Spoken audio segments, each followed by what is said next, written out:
Nero entra in farmacia. Buongiorno, io volere profilattico. Ah, guarda, ti do questo qui che sono quelli che sono qui nella ciotola, te lo regalo. E il Nero va via tutto contento. Il giorno dopo il Nero ritorna in farmacia. Buongiorno, io dire che io uomo nero molto molto forte e resistente. Mia donna bianca, anche lei molto forte e resistente. Lei dato me profilattico? No, no, no, buono, no, buono. Fatto puff.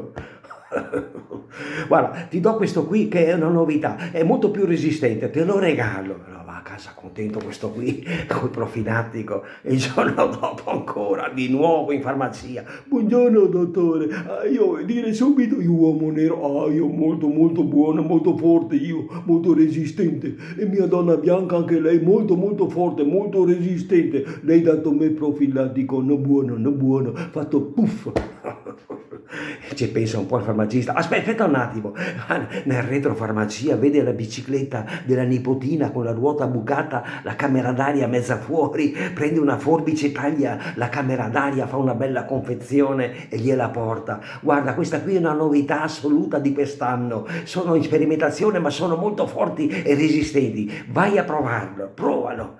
Il giorno dopo ritorna ancora il Nero in farmacia. Buongiorno, buongiorno dottore. Io dico, io uomo nero, io molto molto forte e resistente. Mia donna bianca, anche lei molto molto forte e resistente. Lei dato me profilattico.